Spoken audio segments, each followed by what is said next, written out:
What's your D&D pet peeve that everyone else seems to accept?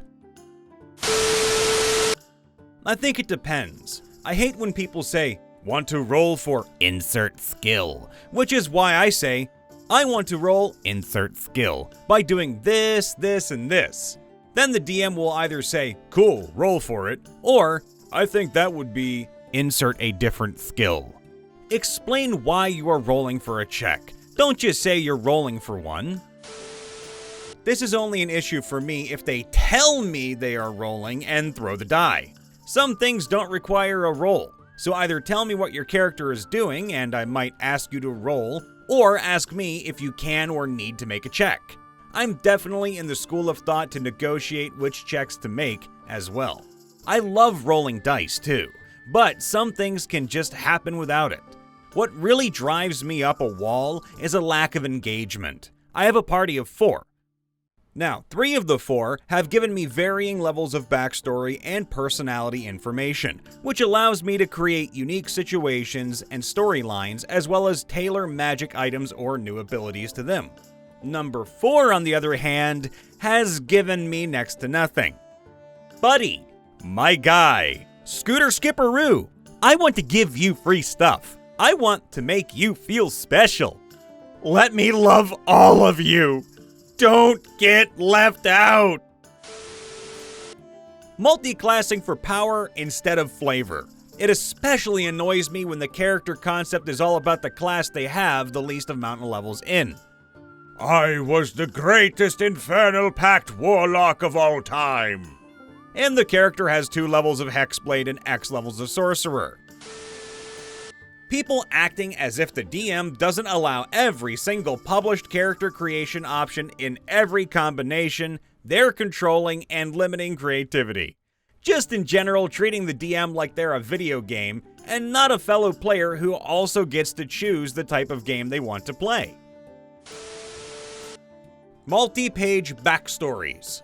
Well, not exactly. Backstories of any length are dandy, knock yourself out. However, expecting the DM to include them as gospel truth or incorporate them into the world based on your own uncoordinated goofball preferences is the issue. Oh, you're the son of Mr. and Tempest and have lived 5,000 years and were sent here to save the world. Well, cool story. I suppose you certainly think so. The town guard bonks you on the head for your smart mouth nonetheless, and you wake up in a puddle of your own piss in a jail cell. The other prisoners in the cell heard your incoherent ramblings about that while you were semi-conscious and are making fun of you. You're still a level 1 bard with no gear. Congrats. And now you're covered in piss. The word build in the context of D&D.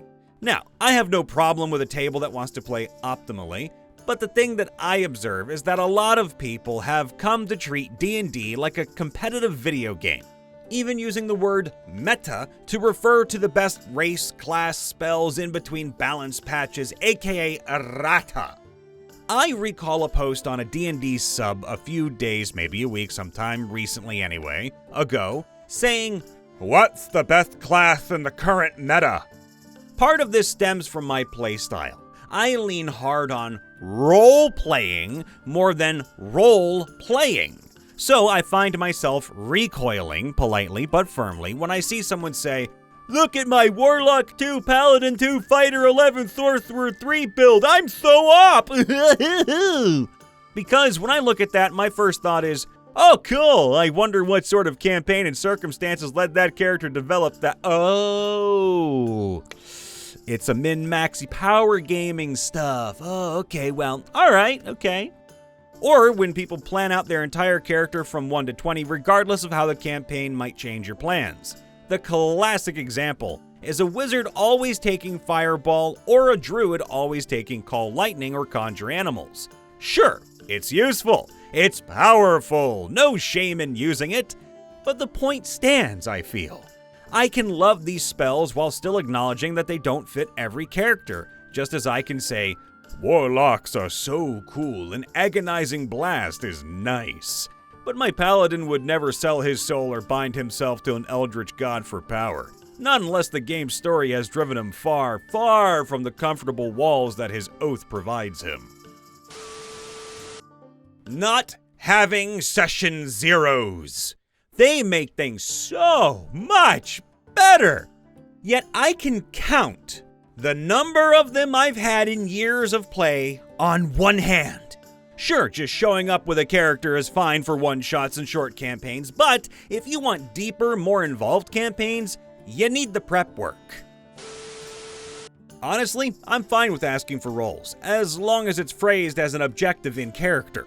If the DM says, "You see a lot of strange runes inscribed on the cave wall," there is a world of difference between, "Can I roll Arcana to see if I know those runes are related to any specific kind of magic?" and "I roll Arcana." One is an action and a suggestion as to what skill is used. The other is annoying and leaves the DM to figure out what exactly the player wants. That 5th edition is the one and only game we shall play for all of eternity. Everything else is just green eggs and ham. That's why I tell people to try Pathfinder, because it's really, really good, but everyone wants to stick to 5th edition. Not on my table, but I hate that people put real life stuff into the game. I don't care about your real life politics, nor am I interested in your sexuality if that is all your character is. Be a gay dwarf. Be my guest. You like the ladies with more muscle or guys with a gut, we can have fun with this. Just don't make it all about whom you like to fuck. It's never really been a problem at my table, I think. We will ask like, "Can I roll insight?" when we're thinking that an NPC might be shady, for example. But if the GM ever says no to a roll, I think we're pretty good at accepting it and moving on. If anything, I find it faster and more straightforward than asking, "Do I think they're lying?" and then playing coy as if we don't all know that means I want to roll insight. Homebrewing the ever-loving shit out of 5th edition, instead of just finding a better working system. Bonus points if they want to play a genre 5th edition isn't even made for. Like, come on! There's hundreds of systems for other genres, and they're almost always just as easy to learn as 5th edition, if not easier. The quality, or lack thereof, of some releases has become too accepted. Subpar products from WotC have just become an accepted standard. There's fewer of them, and less of value in them. Nerfing official content because the DM doesn't understand how to balance. No! Sneak attack doesn't need to be nerfed. Nor does smite, or meta magic, or fly, or whatever else. How about you stop underwhelming your players with piss-poor combat or puzzles? If the combat was easy, buff the combat. More guys, different guys, spice them up with a special unit. If the puzzle was easy, well, try making a better puzzle. If the ability to fly or unlock doors defeats your puzzle, it was a completely shit puzzle. So, do better next time. Oh, so frickin' many to be honest, but my top is this idea that so many players have that their actions shouldn't or won't have consequences. If you don't want to have to deal with the consequences of your actions, guess what? Go play a video game, or maybe write a book with a wildly improbable premise. Very related, how ridiculously easy it is to bring a character back from the dead, and the idea that there's no negative impact from having died.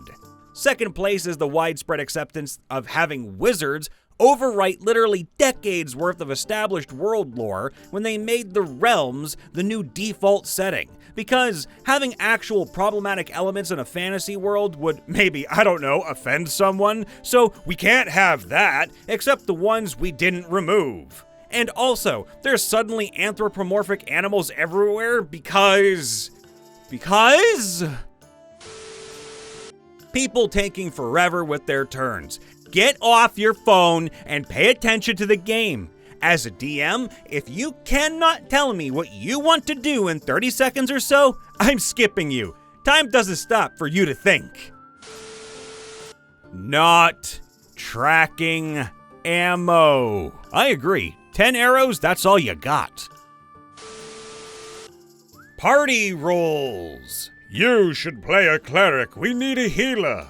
You should play a barbarian. We need a tank. You know, that kind of stuff. Also, people need to learn that over-specialization can often weaken a character. This is also why so many people think rangers are bad. They see them as worse at fighting than a fighter, and worse at casting than a druid. So what's the point of playing one? This completely misses that being able to have one character that gets to be 80% of a fighter and 50% of a druid is actually pretty good. Murder hobos who kill everything and loot everything. This. Good guys don't attack innocents. They don't grave rob and burgle everything with a roof. I could almost understand a soldier searching a dead body for ammo. But if you steal the guy's locket, watch, and loose change, then maybe you're not exactly the good guy anymore. Players these days own nothing, love nothing, live nowhere, and they only care about blood and gold. Morality be damned. People forgetting that it's a game and treating it more like a story. I'll be at tables where I am straight up not allowed to use simple game mechanics that are always available to everyone because they don't think there's a character motivation or in-world story reason for that basic mechanic to work. A linear scenario does not equal railroading. Knowing the rules does not equal being a rules lawyer. Say it loud and proud for the people in the back.